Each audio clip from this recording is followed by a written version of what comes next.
Hi, Bob. How are you? Fine, Bob. Thank you for asking me to have this interview with you.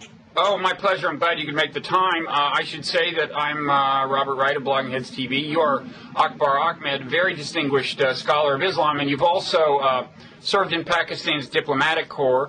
And perhaps most relevantly, you've got a book coming out that you've done, I guess with some other people, called Journey into America, The Challenge of Islam. And this involved a number of you going around to mosques throughout America, right, and kind of documenting the varieties of Islam that are practiced in America. Yes, Bob, this is a project that I undertook for my sabbatical year, and I took a team of young researchers who work with me. Some of them had traveled with me to the Muslim world previously. We went to the Middle East, to South Asia, to Far East Asia, and I wrote up a book called Journey into Islam. This book took me and my team throughout the United States. We went to 75 cities, we visited 100 mosques, and we spent about a year in the field visiting communities and mosques, from the biggest mosque in New York on one coast of America, and then right across the continent and into the Pacific, the farthermost, westernmost mosque in Honolulu.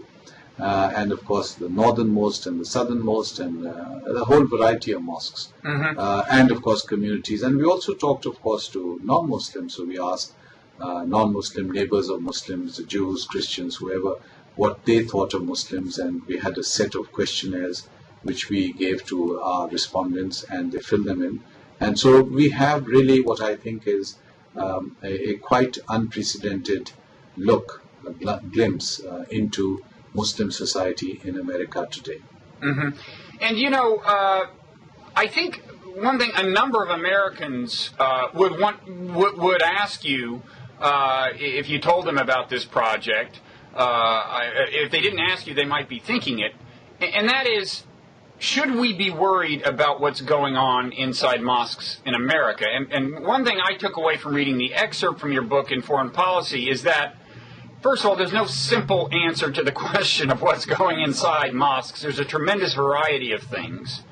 But what would you, if somebody asked you the question that bluntly, should we be worried, what would you say? Bob, I would say read my book. Okay. And I mean this on a serious level, because, you know, there's so much.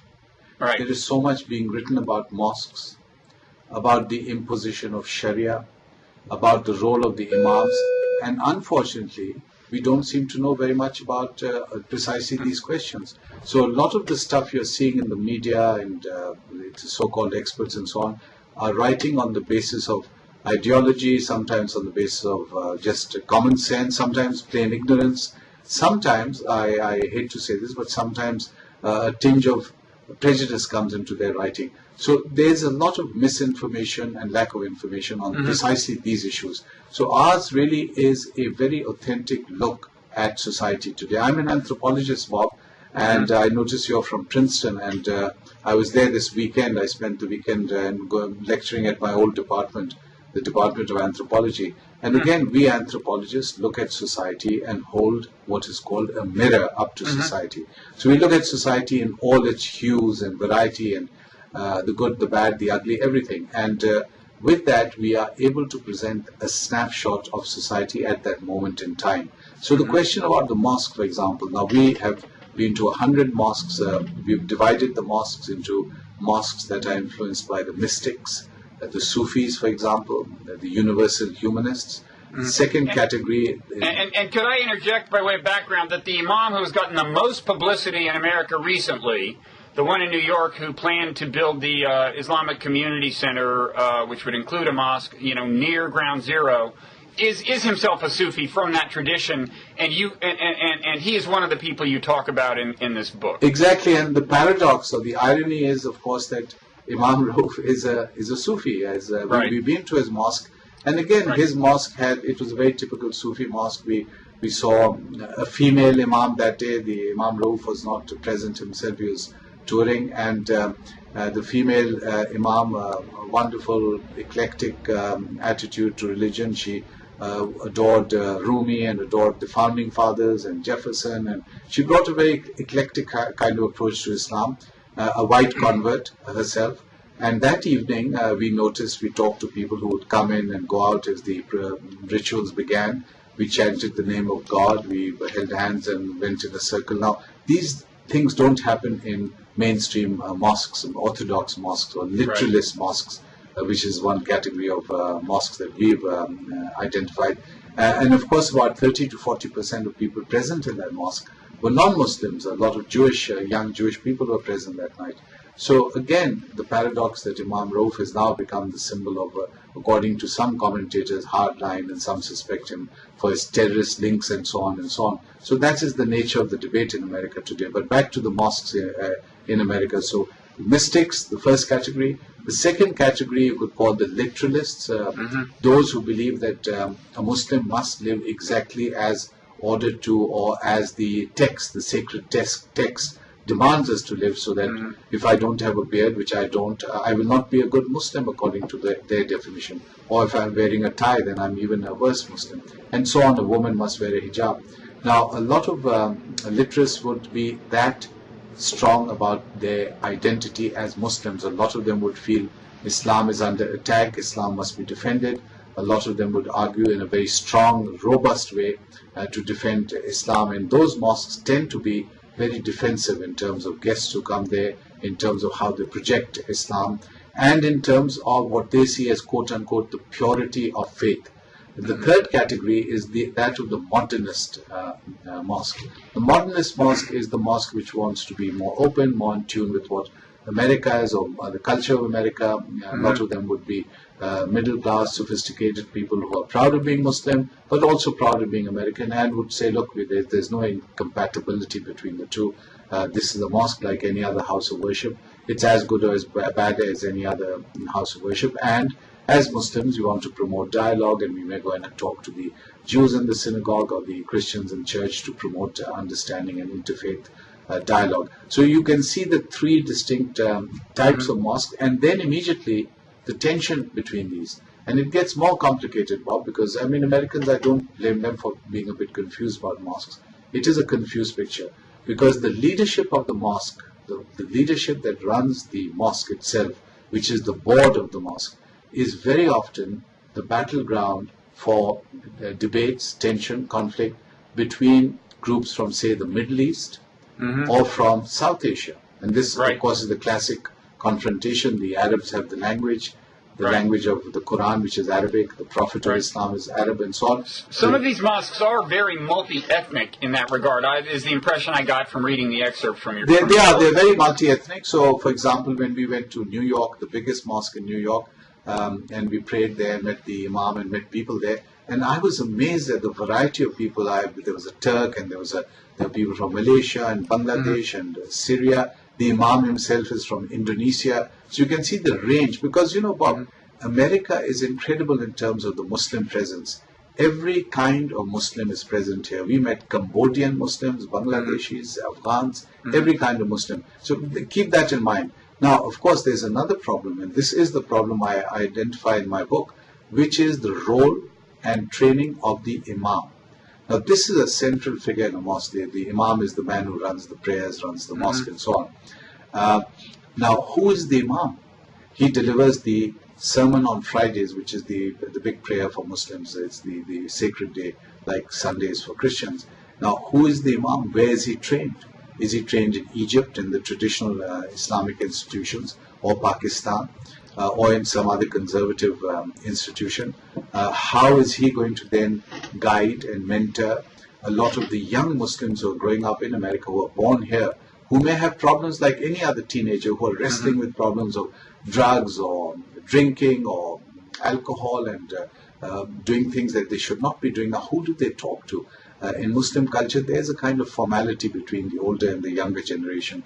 Kids aren't as free as they are with non-Muslim families. So therefore, they may automatically go to a spiritual mentor or guide. Now, if the Imam comes from abroad and is not familiar with American culture, he's going to find it very difficult, A, to relate to that culture, the local culture, and B, to advise these youngsters. And therefore, a lot of the youngsters you're seeing will then go online and maybe end up by being guided and advised by imams abroad. And there you have a new dimension in the Muslim community, which is the international dimension. So you're saying, regardless of whether the imam is modernist or literalist in your division, if he comes from abroad, he just may have trouble relating, or is it the case that most of the ones who come from abroad are going to be in the literalist tradition? No, this is a great question. I would say that, again, the imams, even those coming from abroad, tend to belong to one of the three categories. So they may be a mystic. They may a mystic mosque, for example. Let's say there's a mosque, the one we went to in New York, wants an imam. The old imam is retiring, or they want an assistant imam.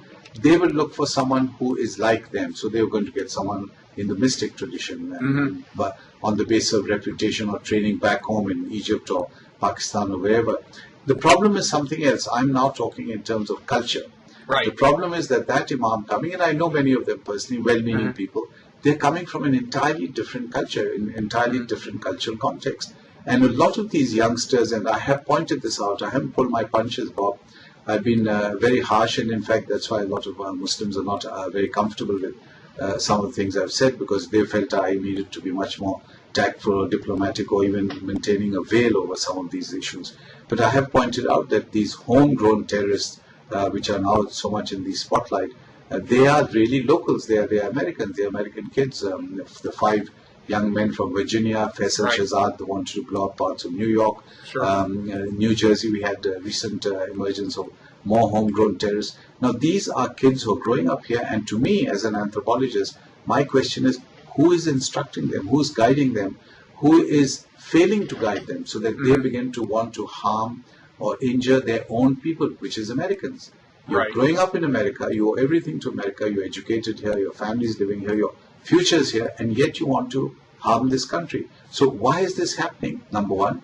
Number two, if they want, like all youngsters, they have a lot of energy, they want to blow off steam, they want to do something, change the world, all right. Go abroad, go to Pakistan, go to Afghanistan, join a school, join a medical school, help with the misery there. The people there are desperate for medical advice, medical guidance, medical help. They're desperate for education, for teachers in schools. Work there and form a kind of peace corps so that those people begin to say, wonderful, you're coming here as great ambassadors from America. You're ambassadors of Islam, you're also ambassadors of America, and they will act as a great bridge between America and the Muslim world.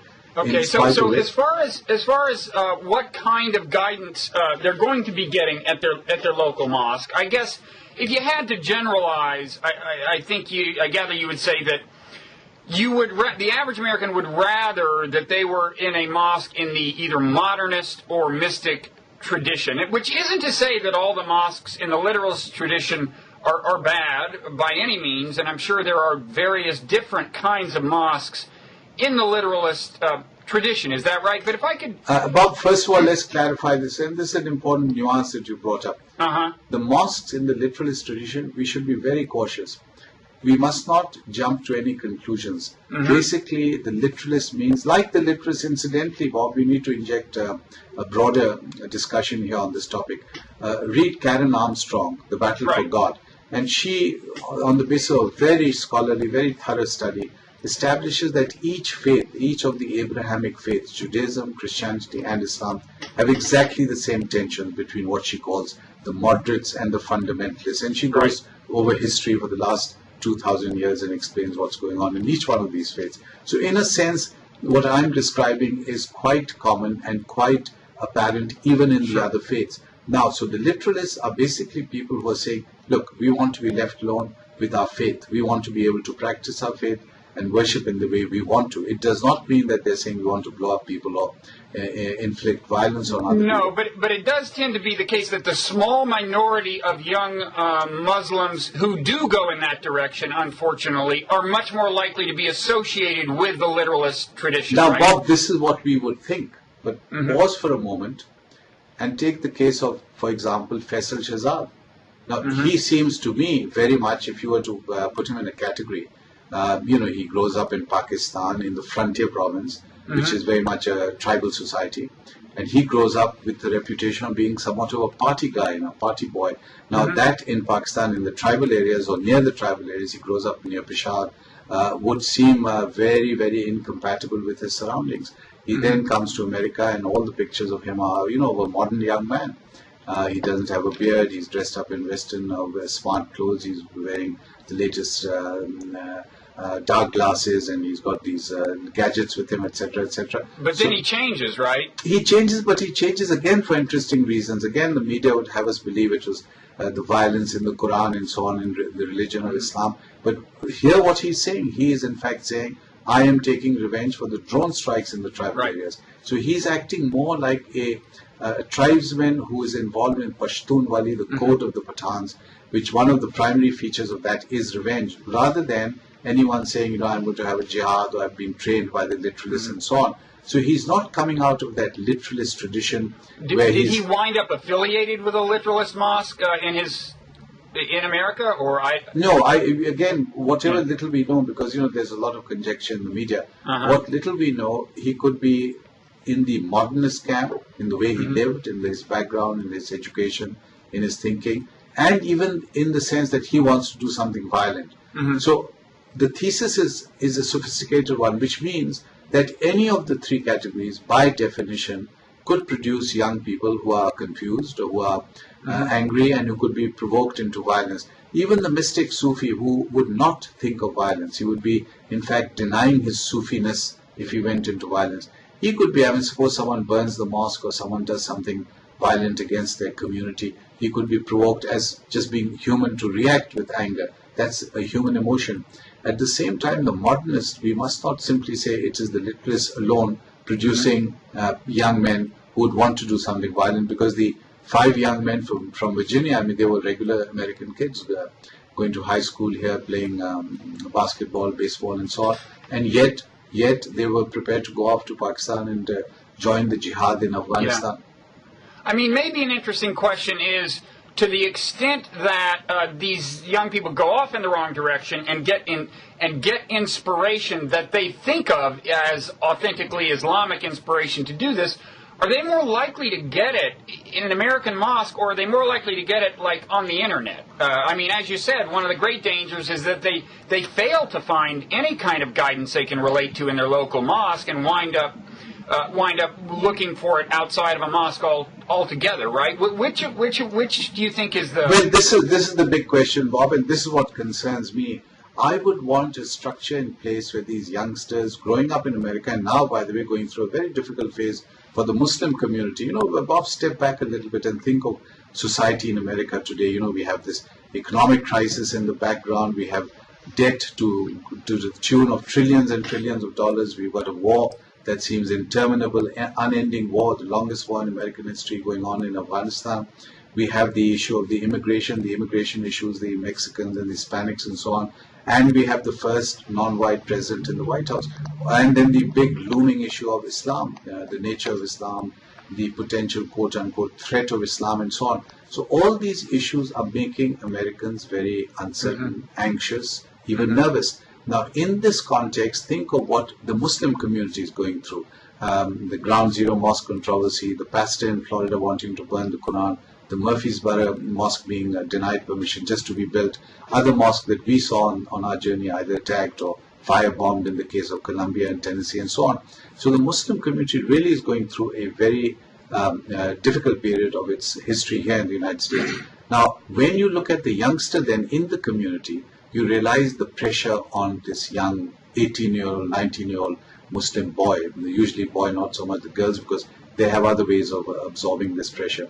Now, he can either break and go off and do something stupid and violent, or then absorb himself in the system and say, look, I am American, all communities have been through this rough patch, and I'm going to, in the end, prevail, and I'm going to prevail by becoming and creating bridges with the American community, the larger American community, and really appreciating and enjoying my being American, being here in the United States. So this is the dilemma now. Who is advising them? Who is guiding them? What role are the imams playing? What role are the parents playing, the older generation? And the big question I ask, is Muslim political leadership failing these youngsters? Because I would say, yes, on the basis of evidence, if you have not one, not two, but a stream of so-called homegrown terrorists emerging, something is failing somewhere in the community. Now, one thing, you mentioned Karen Armstrong's book where she talks about fundamentalism in various faiths. And I think part of her thesis is that one thing that creates fundamentalism or encourages it is a sense of threat. Sometimes it's physical threat, people want your land, but sometimes it's a sense of cultural threat, a threat to your values. Do you see in America a sense among Muslims, is that a factor in driving some American Muslims toward extremism? Is there in one sense or another a sense of threat, whether or not it's a valid sense? It is. There is a great sense of threat after 9/11. I think a lot of people, Muslims and non-Muslims, assume that after 9/11 the gap that had opened between American Muslims and non-Muslims, that gap would slowly begin to close, and that business as normal would proceed. But in fact, we've seen after almost 10 years, and we confirm this in the field, and you can read the material, the very rich case studies in Journey into America, that gap remains as wide as ever, if not wider. Many Americans we talked to on our journey actually had this question of us. They said, can Muslims really be proper Americans, good Americans? Mm-hmm. Now this was a concern, and Muslims again need to answer this question. Because otherwise, everything around Muslims, any controversy, whether it's the Ground Zero Mosque or the pastor in Florida, is immediately fed into this bigger question, which is, can Muslims be good Americans? Can they be trusted? Can we live next door feeling comfortable with Muslims? A lot of Americans are saying no. And therefore, we have a challenge because we are ultimately talking about American citizens. These Muslims living in the United States are American citizens. So when citizens or individuals are so much under pressure, you can expect some of them to crack or go over the brink. And I suspect that is part of the explanation in the case of many of these homegrown terrorists that we are seeing over the last few months. Mm-hmm. Are there things that you could do from a point of view of American policy to make American Muslims feel less under threat in that particular way? I mean, I know that you think that part of the problem is that the young American Muslims are sometimes not getting better guidance from older Muslims, and that's one issue. But in terms of the role played by American policy, just suppose that you were magically put in charge of all aspects of American policy, ranging from airport security to our foreign policy to the speeches that the president gives or other politicians give. Suppose you could pull any of these levers. Are there things you would do that you think would improve the situation? Bob, I have a whole chapter on this. My last chapter is precisely going through a checklist of what Americans and Muslim leadership need to be doing. For example, look at the previous cycle, the African Americans up to the 50s and 60s facing all kinds of discrimination, and yet in the end being absorbed, and largely not completely successfully, but in large measure into the mainstream. Previously, before that, go back another half century, you have the Jews. Another half century, or maybe not so far back, you have the Italians, the Catholics. So this is a process that we are familiar with in history. So first of all, we have to understand the problem. Understand the problem of the immigrant community coming here, having a rough ride at first, but then eventually being absorbed and becoming like any other part or any other individual living in America. Now, what helps immensely, and we need to accelerate the process for Muslims because we don't have so much time. We are living in a world which is interconnected. So what's happening in Afghanistan, Pakistan, Iraq, the Middle East is affecting us here in America and vice versa. So we don't have that much time. We don't have the luxury of sitting in America alone and saying we'll resolve our problems because the world is watching us. We are living under a magnifying glass, a microscope. So what we can be doing very successfully, and it's sort of beginning to happen, we need to make sure that Muslims are more visible. They were almost invisible. How many Muslims do you see on the main television channels, or writing op-eds, or out there as major figures, so that very, very few Americans even know of Muslims who are prominent. So that very often, and this has major implications, if there's a debate on Islam on one of your major channels, and I see this all the time, you have 4 people debating Islam and commenting on Islam and its theology and its culture and its sociology. Invariably, they're going to be non-Muslim. They're not even scholars of Islam. So therefore, what you're going to get is a lot of people commenting on Islam, and very often airing their prejudices or their opinions or just their comments, which means that a lot of Americans are getting their ideas of Islam and these Muslims in America from people who know very little about the community. So therefore, one great help both to Americans and to Muslims would be to start involving Muslims much, much more vigorously. That will help both Americans and the Muslims, and internationally to show that, look, here are these Muslims and they're doing just as well as any other community, and America does not hate Muslims or is not on the warpath against Islam. Very important when you consider General David Petraeus out in Afghanistan constantly saying we need to win hearts and minds. So that's one thing we could be doing. We need to be learning a lot about each other. I would urge Muslim leaders, I've said this in my book, they need to understand American culture much more seriously. They need to reach out, they need to visit synagogues, churches, understand the history of this country, the civil rights movements, Martin Luther King Jr., what did he stand for? Go back to the Civil War, Abraham Lincoln, what were they fighting for? What were the principles that involved this great battle that took place in the 19th century? Go back to the founding fathers. Read what Jefferson was saying and Franklin and the doings of Washington. So this is for the Muslims, because too few Muslims, particularly of the older generation, really understand American culture. Similarly, for Americans, they need to understand Islam in a much more nuanced way than they're doing now, which is getting their information from blogs and these television discussions.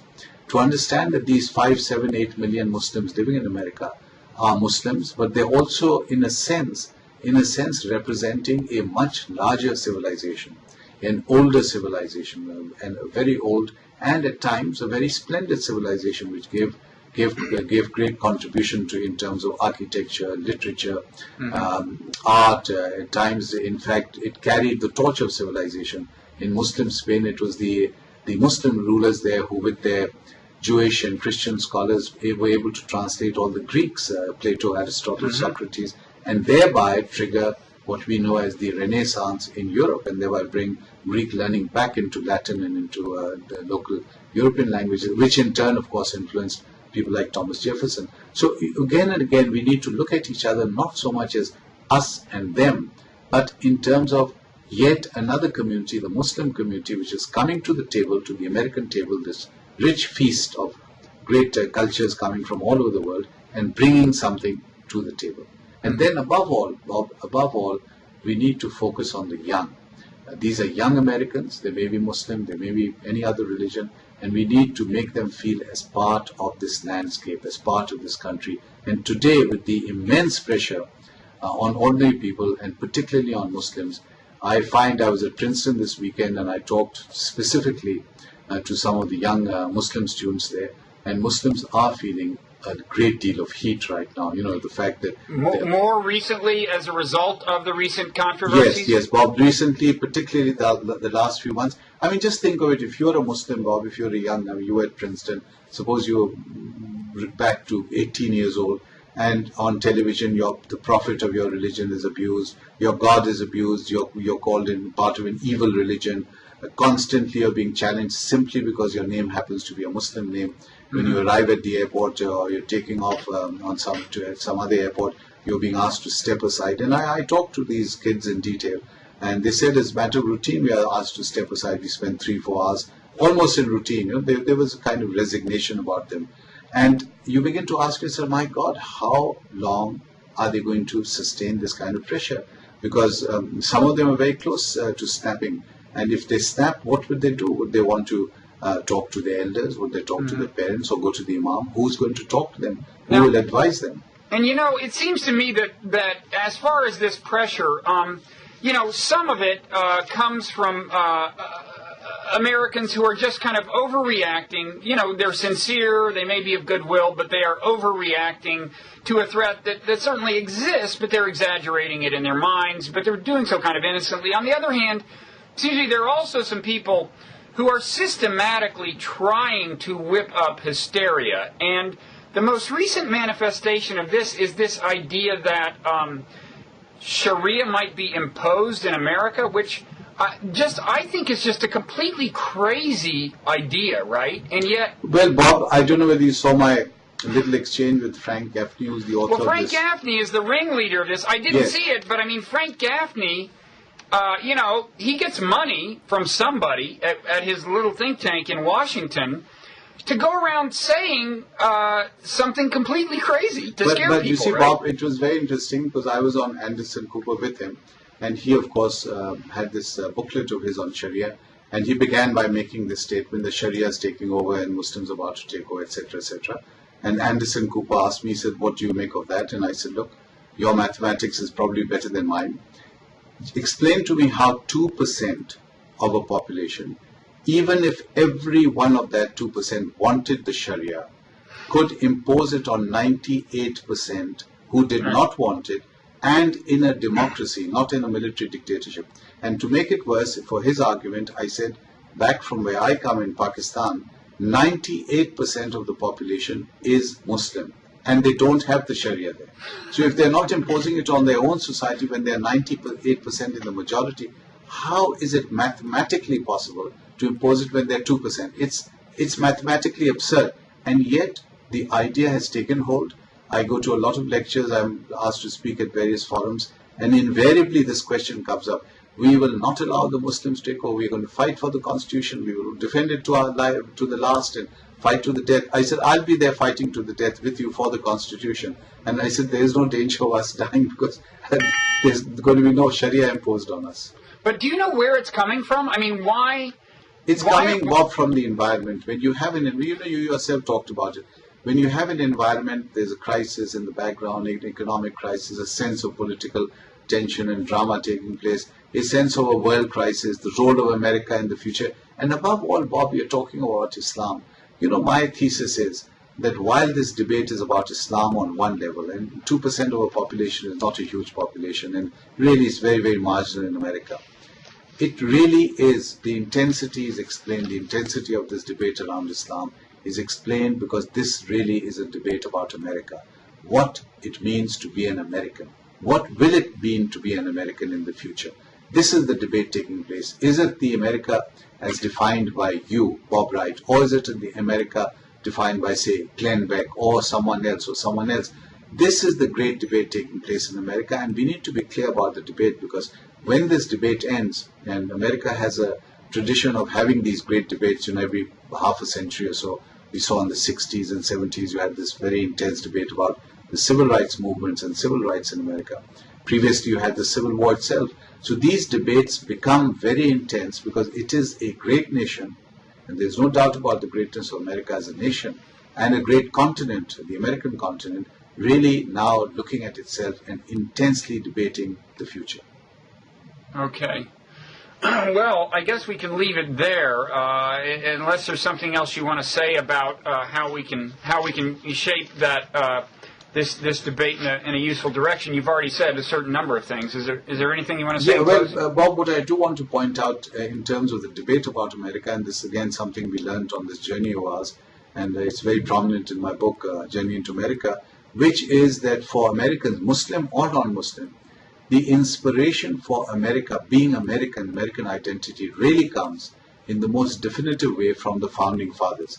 They shape not only the Declaration and the Constitution, but they shape the idea of America. Their ideas of a new kind of society, a society where people will have tolerance for each other, they'll have genuine respect for religious pluralism, democracy, human rights, civil liberties. These matter. And if we were to read Washington or Jefferson or Franklin as we had to write the book, you'll see them commenting on all the issues that we think are peculiar to our age, whether it's torture, the treatment of prisoners and so on. They're all there in the Founding Fathers. And ultimately, I want the people who are going to be listening to you or looking at you or reading you to remember this image that we have in our minds when we think of the Founding Fathers. It is a statue of Jefferson outside the university he created in Virginia with an angel, and the angel is holding a tablet. The tablet has on the top of it the words religious freedom, 1786. And beneath that, it has the word God for Christians, Jehovah for the Jewish faith, Allah for Muslims. And I said to myself, my God, 18th century, when the world is full of despots and tyrants, and here these Americans are thinking of a new kind of society. They're including Muslims And in those days, you can imagine how few Muslims would be actually living in America. And it gets better. Below that, it says Atma and Brahma, the names of God in Hinduism. So they're not only thinking of the Abrahamic faiths, they're thinking of the non-Abrahamic faiths. So this is the image, this is the metaphor that we as Americans need to hold on to, because in a world which is going to be uncertain and anxious and changing and sometimes violent, we need to have an ideal to hold on to. And there is no better ideal than the founding fathers, these great extraordinary figures that really, in a sense, gave us the shape and definition and very identity of America. And in fact, Jefferson had a copy of the Quran, and he also he was very alert to the fact that all scriptures have their less fortunate verses. I mean, verses that could inspire people to do bad things, as well as verses that could inspire people to do good things, because he took the Bible and kind of cut out those things that Jesus said that he didn't think encouraged exactly. good And these are intellectuals. What I really admire about these founding fathers, they are men of action, but they're also intellectuals. So they're looking at things with this broad humanist tradition, humanist lens. And you're right. I mean, this is exactly how Jefferson was looking at even Islam. Franklin spoke of Islam in glowing terms. So did John Adams. He spoke of the Prophet of Islam as one of the great truth seekers of history, along with Socrates and Confucius. Jefferson, of course, owned the Quran and hosted the first iftar at the White House. Now, all this is documented, and in our book we've documented it. And these are facts that I think a lot of Americans would appreciate. Yeah. Okay. Well, thanks for writing the book. Thanks for taking the time to talk about it with us, and good luck with it. Thank you so much, Bob. Thank you. Okay. Bye-bye. Thank you.